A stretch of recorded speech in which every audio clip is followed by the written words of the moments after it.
में ओज, लेखनी में तेज और भाषा में अबाध प्रवाह उनके साहित्य में देखा जा सकता है। दिनकर का जन्म बिहार के सिमरिया स्थान पर 23 सितंबर 1908 ईस्वी को हुआ था। कविवर दिनकर ने काव्य क्षेत्र में कुरुक्षेत्र और उर्वशी जैसी महान कृतियाँ देने के अतिरिक्त रेणुका, ओंकार, रसवंती, शामधेनी, बापू, रश्मिरति, नीलकुसुम, परशुराम की प्रतीक्षा, आत्मा की आंखें आदि अनेक कृतियाँ प्रदान की हैं। सन 1959 ईस्वी में पद्म भूषण की उपाधि से विभूषित हुए इन्हें संस्कृति के 4 अध्याय ग्रंथ पर साहित्य अकादमी से 5000 का पुरस्कार प्राप्त हुआ। विश्व की प्रत्येक भाषा के काव्य में हर युग में राष्ट्रीय भावना का समावेश रहा है। राष्ट्रीय काव्य में राष्ट्रीय चेतना प्रस्फुटित होती है। हमारे देश में तो यह राष्ट्रीय चेतना वैदिक काल से ही साहित्य में परिलक्षित होती रही है। यजुर्वेद की एक ऋचा में राष्ट्र में देही एवं अथर्ववेद की ऋचा में तत्वा राष्ट्र भृताय जैसे शब्द समाज के अर्थ में प्रयुक्त हुए हैं। समाज ही राष्ट्र का निर्माण करता है। समाज ही राष्ट्र का निर्माण करता है। वाल्मीकि रामायण की जननी, जन्मभूमि, स्वर्गदपी, गरीयसी के साथ राष्ट्रवाद की भावना को ही आगे बढ़ाती है। सन 1972 ईस्वी में उर्वशी कृति पर इन्हें ज्ञानपीठ पुरस्कार दिया गया। देवद्विपाक से 24 अप्रैल सन 1974 ईस्वी को इनका निधन हो गया। राष्ट्रकवि दिनकर की चेतना महान है। वे संवेदनाओं और सचेतनाओं के साहित्यकार हैं। भारतीय संस्कृति और अस्मिता की जमीन से जुड़े हैं। उनके काव्य ने समय समय पर भारतीय युग चेतना को राष्ट्र की अस्मिता के प्रति उद्वेलित किया है, मनमानस को राष्ट्रीयता से आपूरित किया है। राष्ट्रकवि दिनकर का काव्य आज भी प्रासंगिक है। यह युग युग का प्रतिनिधित्व करती है। इसलिए राष्ट्रकवि दिनकर हिंदी साहित्य संसार में अमर है। उनका काव्य भारतीय संस्कृति, भारतीयता से परिचित कराता है। उनकी दृष्टि में भारत एक भूखंड मात्र नहीं है, एक विचारधारा है जो भारतीयता से अंगीकृत है। उन्हीं के शब्दों में भारत नहीं स्थान का वाचक गुण विशेष नर का है। भारत नहीं स्थान का वाचक गुण विशेष नर का है। एक देश का नहीं शिल या भूमंडल भर का है। जहाँ कहीं एकता अखंडित, जहाँ प्रेम का स्वर है, देश देश में वहाँ खड़ा भारत जीवित भास्वर है। कवि अपने युग का प्रतिनिधित्व करता है। किसी भी कवि के व्यक्तित्व एवं कृतित्व में युग प्रतिबिंबित होता है। स्वयं कवि ने स्वीकार किया है, कवि मानवता का वह चेतन यंत्र है जिस पर प्रत्येक भावना अपनी तरंग उत्पन्न करती है। जैसे भूकंप मापक यंत्र से पृथ्वी के अंग में कहीं भी उठने वाली सिहरन आप से आप अंकित हो जाती है। धर्मपाल सिंह कहते हैं कि कवि ने जब काव्य जगत में प्रवेश किया उस समय भारतीय राजनीति की हलचल के दौर से गुजर रही थी। भारत अंग्रेजों का गुलाम था। इन परिस्थितियों ने ही कवि के रूप में दिनकर जी को विशेष ख्याति प्रदान की। कवि ने अपने युग को बड़ी ईमानदारी से सशक्त स्वर में वाणी दी है।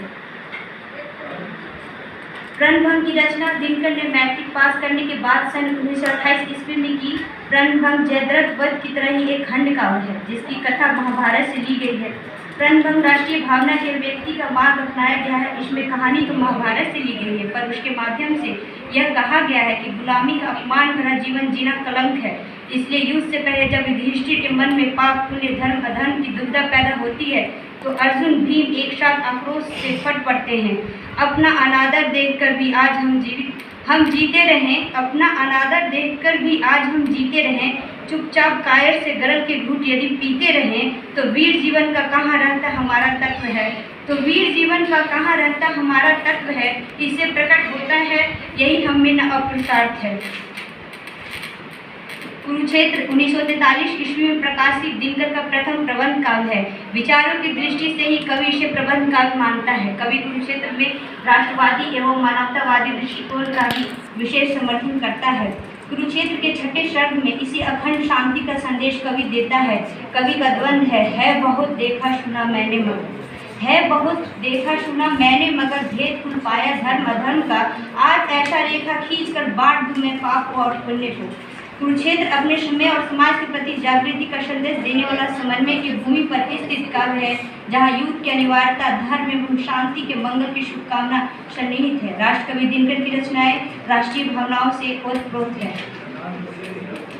इतिहास के आंसू में कवि की 10 प्रारंभिक ऐतिहासिक कविता संग्रहित है। इन कविताओं का रचनाकाल 1932 ईस्वी से 1948 ईस्वी तक का है।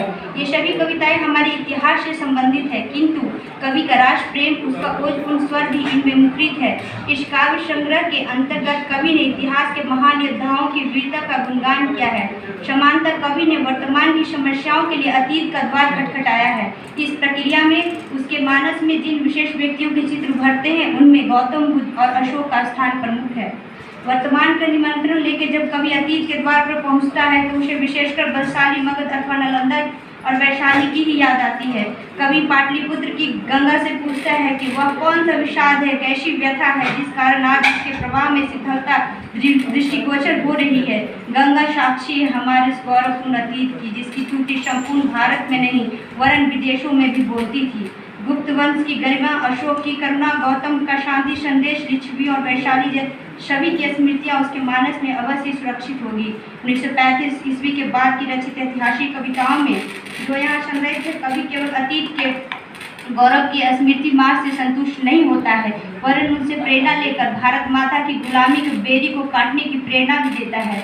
समय मांगता मूल्य मुक्ति का, समय मांगता मूल्य मुक्ति का, देगा कौन मांस की बोटी, पर्वत पर आदर्श मिलेगा, खाए चलो घास की रोटी। धूप और धुआं काव्य संग्रह की रचना स्वतंत्र राष्ट्र कल्याण बलिदानों पर श्रद्धा, सेनानी की वीर भावना आदि ज्वलंत विषयों से परिपूर्ण है। यथा माँ का आंचल फटा हुआ है, इन दो टुकड़ों को सीना है। माँ का अंचल है फटा हुआ, इन दो टुकड़ों को सीना है। देखे देता है कौन, लहू दे सकता कौन पसीना। दिनकर की सोच राष्ट्रवादी सोच है और स्वदेश गौरव तथा स्वाभिमान में कूट कूट कर भरा है। कवि गांधी जी की विचारधारा से प्रभावित होने के कारण उनका राष्ट्रवाद और अधिक पुष्ट तथा मजबूत बन गया है।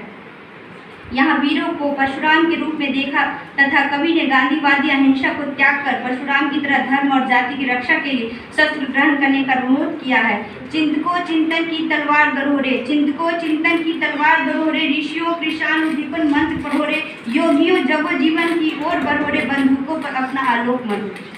कवि परशुराम की प्रतीक्षा काव्य संग्रह में चीन के विरुद्ध पूरे जोर से युद्ध का समर्थन करते हैं और स्वतंत्रता की रक्षा के लिए सभी कुछ न्यौछावर कर देने तथा अपने आप को बलिदान कर देने की भावना को प्रोत्साहित करते हैं।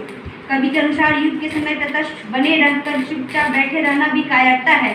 ऐसे तटस्थ और चालाक लोगों को फटकारता हुआ कवि कहता है, अब समझा चुप्पी का देवता की वाणी है, बहुत अधिक चतुराई आपदाओं का घर है, बहुत अधिक चतुराई आपदाओं का घर है। दोषी केवल वह नहीं जो नयनहीन था, उसका भी पाप है आँख थी जिसे, किंतु जो बड़ी बड़ी घड़ियों मौन तटस्थ रहा।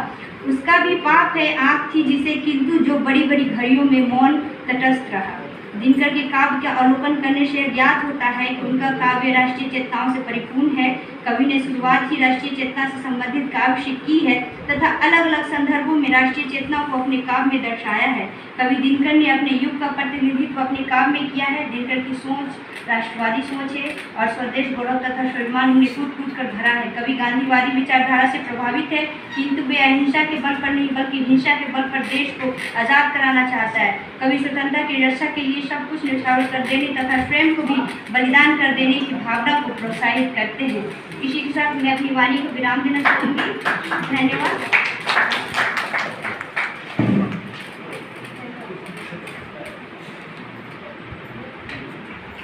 बहुत बहुत धन्यवाद खुशी जी। अब मैं इस सत्र के अध्यक्ष प्रोफेसर नरेश कुमार को आमंत्रित करती हूँ।